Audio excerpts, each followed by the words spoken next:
Assalamualaikum warahmatullahi wabarakatuh.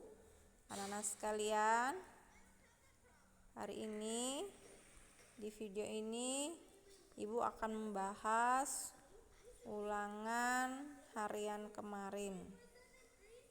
Jadi yang pertama nomor 1, perhatikan tabel kebutuhan energi sehari-hari berikut.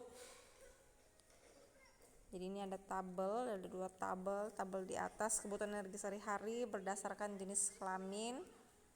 Kemudian tabel kedua tingkat aktivitas ringan, sedang, dan berat. Jadi cara menyelesaikan soal seperti ini, pertama perhatikan jenis kelaminnya. Ya, di sini tertulis Ibu Rima, berarti dia seorang perempuan. Kemudian berumur 40 tahun. Nah, jadi kita lihat ya di sini umurnya 40 tahun, jadi berada di rentang itu. Setelah itu untuk menentukan aktivitasnya ringan, sedang, dan berat, kita lihat di tingkat aktivitas. Tadi pekerjaannya seorang perawat, kita cari, ternyata perawat itu ada di sini di tingkat aktivitas sedang.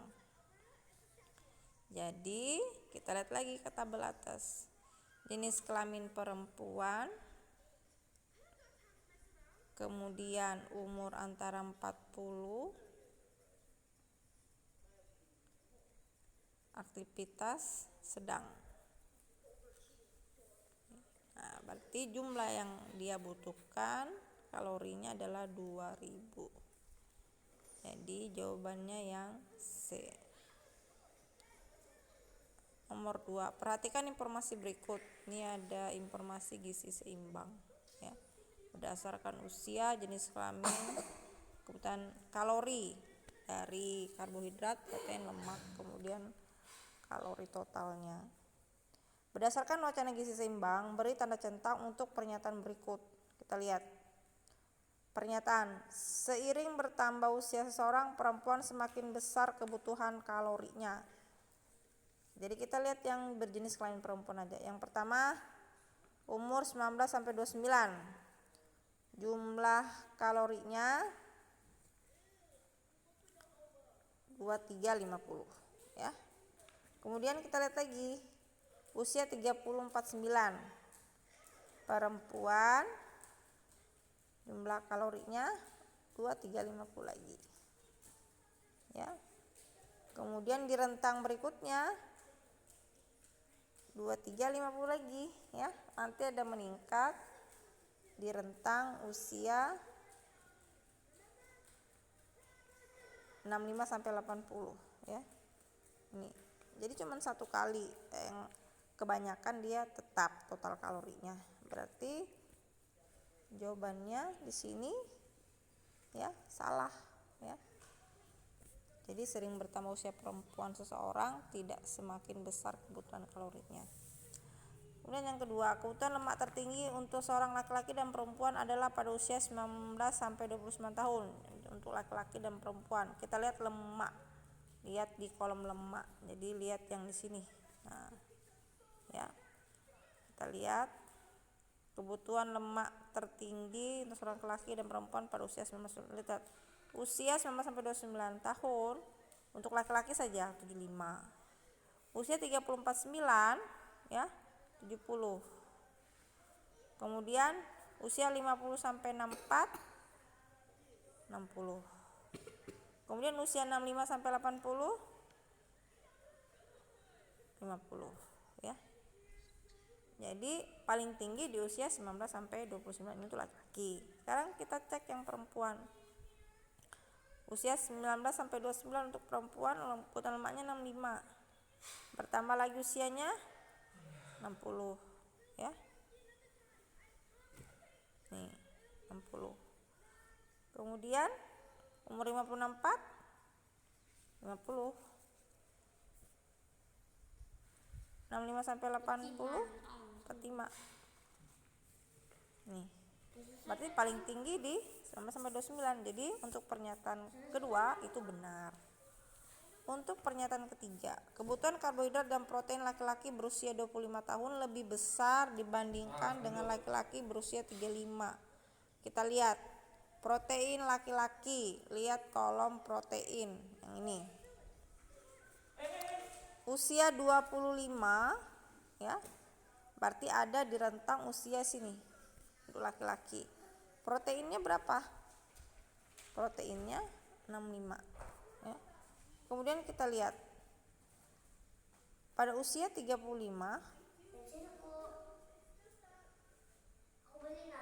berarti di antara rentang sini ya. Usia 35. Berapa protein yang dibutuhkan? 65. Ya, ini untuk protein ya. Sama ya, untuk proteinnya sama. Kemudian untuk karbohidrat berarti di kolom sini karbohidrat. Untuk laki-laki 19 sampai 29 ya. Dia butuhnya karbohidratnya 430. Nah, untuk usia 35 ya, yang di sini dia butuh karbohidratnya 415. Ya. Jadi usia 19 29, usia 25 dia 430 karbohidratnya. Kemudian usia 35 415. Untuk proteinnya tetap. Nah, ingat di pelajaran bahasa kalau menggunakan kata dan ya, berarti dua-duanya itu harus benar. Ya, berarti sini pernyataannya salah karena untuk protein tadi laki-laki tetap sama dia. Yang usia 25 sama 35. Next. Kebutuhan AKG dapat diperoleh dari kandungan kalori yang terdapat pada beberapa jenis makanan. Daftar contoh makanan. Nah, ini. Kandungan karbohidrat terdapat 3 lembar roti gandum. Kita lihat roti itu karbohidrat. Kita cari yang roti. Nih, 3 lembar itu 150. Kemudian 2 buah jagung manis. Kita lihat jagung manis. 2 buah nih. 1 buah 65. Berarti kalau 2 berarti 65 kali 2 130. Baru kita tambah ya, 150 ditambah 130. Nanti dapatnya 280. Kemudian nomor 4. Sanji dan Nami membekal makanan sekolah sebagai berikut. Sanji membawa 100 gram nasi putih, 40 gram daging merah. Kita lihat untuk Sanji. 100 gram nasi putih karbohidrat. Cari 100 gram nasi putih. Yang ini. Kalorinya berapa? 160. Kemudian ditambah 40 gram daging merah, protein. Cari daging merah. Daging merah nih 90. Ya. Kemudian ditambah lagi dengan 2 buah sedang jeruk manis. Cari buah. Nah, ini kolom buah yang jeruk manis. Nih 50. Setelah ditotal hasilnya nanti untuk Sanji itu 300 kalori. Sekarang Nami membawa bekal 3 lembar roti gandum. Cari 3 lembar roti gandum. Nih 150. Ya. Kemudian ditambah dengan 1 potong sedang tempe. Cari tempe, berarti protein tuh tempe. Di sini 2 potong, yang diminta 1 potong. Kalau 2 potong 80, berarti 1 potongnya 40. Kemudian ditambah lagi dengan 1 potong besar pepaya. Cari di buah yang pepaya. Nih 50. Nah, itu ditambah nanti dapatnya 240 ya. Nah, karena diminta perbandingan, kita bandingkan 300 banding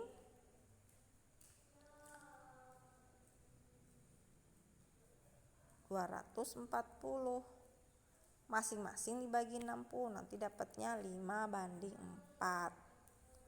Sekarang nih Pak Untung adalah seorang penderita diabetes. Nah, nih ya. Dia disarankan untuk dalam sehari itu 1000 sampai 1200 kilokalori. Jadi nggak boleh lebih dari situ. Sekarang kita lihat. Ya, untuk makan siang, Pak Untung menginginkan jenis makanan. Untuk makan siang jenis makanan mengandung karbohidrat sebesar 145 kilokalori. Kita lihat, kalau 6 sendok nasi putih tadi itu 160, berarti kelebihan. 2 buah sedang kentang, coba lihat kalau kentang ya. Mana? Nah, 160 lebih juga ya. Jadi yang 145 itu yang mana kira-kira? Kalau yang cracker masih 140. Yang jadi antara nasi putih, 2 buah kentang, 3 lembar roti, terus havermut, terus cracker tuh sampai havermut itu di atas 145 semua. Kalau cracker 140, kalau kita mau tambah yang lain 5 nggak ada ya. Nah, yang bisa itu 1 buah jagung manis 65, 1 buah ubi 80 tambah 65 itu 145. Jadi untuk karbohidrat yang kalian centang itu hanya jagung manis sama ubi ya untuk karbohidratnya. Nah, sekarang kita cari lagi yang sayur. Sayurnya itu antara 145 sampai 160. Lihat tabel sayur. Nih yang tabel sayur ya. Kita cari yang antara 100 berapa tadi? 145 sampai 160 ya untuk sayurnya. Kita lihat 145 sampai 160. Nah, kalau sayur asem nggak cukup 145, sup kimlo nggak cukup. Nah, ini juga ditambah nggak cukup. Jadi yang bisa tuh hanya sup kacang merah plus daging. Nah, itu masuk kriteria karena kriterianya tadi 145 sampai 160. Nah, sedangkan sup kentang tadi pas sup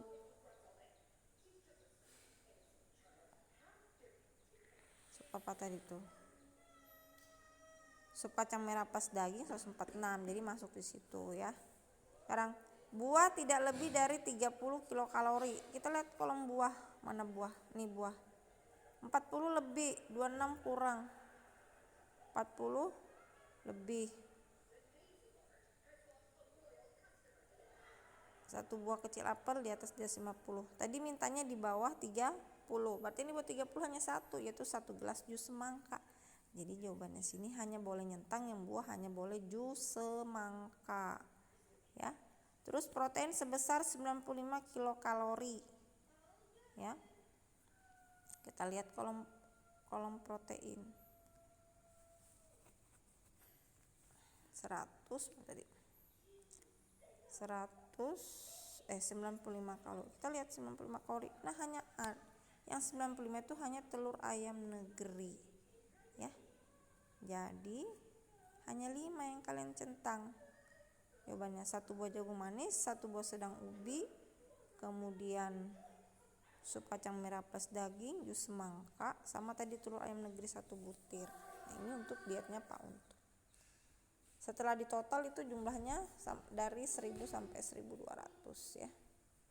Nah, sekarang nomor 6. Gunakan tabel di bawah ini untuk menjawab pertanyaan selanjutnya. Membandingkan data nutrisi. Diminta berapa gelas susu rendah lemak. Lihat. Ini kan makanannya ada susu coklat, minumannya ada susu coklat, susu rendah, susu yogurt. Kita lihat susu rendah lemak. Kemudian di sini lihat keterangannya, 1 gelas itu pemenuhan ya kalsiumnya ya sebesar, kalau 1 gelas itu ini untuk susu rendah lemak 30. Nah, diminta kalau 100%, ini kan 30%. Kalau 100% berarti kan kalau 3 90%, karena 1 gelas 30%, berarti kalau 3 30%. Kalau 4 120%. Nah, kalau kita pilih 4 gelas itu lebihnya 20%. Kalau kita pilih 3 gelas kurangnya 10%. Nah, kita kira-kira yang mendekati. Yang satu lebih 20, yang satu mendekat kurangnya kurang 10. Nah, kita pilih yang kurang 10 ya. Karena kalau lebih kan juga dibuang ya, tidak baik bagi kesehatan ya. Nah, sekarang jadi jawabannya yang 3 gelas. Nomor 7. Manakah hal berikut yang disebabkan oleh virus? Influenza, flu itu disebabkan oleh virus, sariawan itu jamur, TBC itu bakteri, diabetes ini karena rusaknya pankreas, ya, sehingga terganggunya kadar insulin dalam darah. Kemudian nomor 8, mengapa vaksinasi dapat mencegah penyakit seperti influenza? Ya, karena yang C, vaksinasi merangsang pembentukan antibodi. Kalian kan kemarin sudah vaksin dari virus COVID-19. Kenapa kalian divaksin? Pada saat kalian divaksin kan dimasukkan virus yang telah dilemahkan. Ada reaksi tubuh mengenali, oh kalau virus seperti ini reaksi tubuh itu kan melawan. Jadi pada saat nanti kita terkena virus COVID-19, tubuh kita sudah mengenali, jadi gampang. Jadi umpamanya kita ini ikut lomba, ya, lomba karate. Kalau lawan yang kita temu itu kita kenal jurus-jurusnya kan gampang, ya, gampang kita lawan. Udah tahu nih, udah kenal. Tapi kalau kita ketemu lawan yang belum pernah kita kenal sama sekali nih, nah itu kan perlu usaha yang lebih besar, ya. Jadi jawabannya nomor 8 tuh yang C. 9. Manakah yang merupakan kekebalan jangka panjang terhadap beberapa penyakit pada tubuh manusia? Yaitu vaksin. Nomor 10. Bapak saya pula mengeluh sering air kecil, merasa kehausan dan mengantuk. Bila melakukan pemeriksaan darahnya dan peroleh hasil pertama sebagai berikut, ya. Dari data di atas, dokter mendiagnosis penyakit Bapak saya adalah diabetes mellitus karena, ya, jadi yang kalian lihat itu yang di dalam tabel, bukan pernyataan sebelum tabel. Karena diagnosis dokter ini lebih banyak berdasarkan hasil pemeriksaan yang di tabel ini, ya, kadar gula darah puasa, kadar gula darah 2, asam urat, urea, trombosit. Jadi kalau trombosit ini nggak ada kaitannya dengan diabetes mellitus. Kemudian gula darah puasa, nah ini yang B, ya. Kalau asam urat itu bukan penyakit diabetes, jadi penyakit asam urat atau radang sendi. Kemudian nomor 11, pada Sabtu hari yang cerah, Ani sedang berolahraga di taman. Ini pada saat dia berolahraga minum 2000, urinnya 1000. Jadi sekitar 50% dikeluarkan, ya, pada saat hari Sabtu. Hari Minggunya dia minum 1600, yang dikeluarkan 1200, berarti sekitar 75%. Berarti pilih yang Sabtunya 50%, Minggunya 75%, antara A sama B.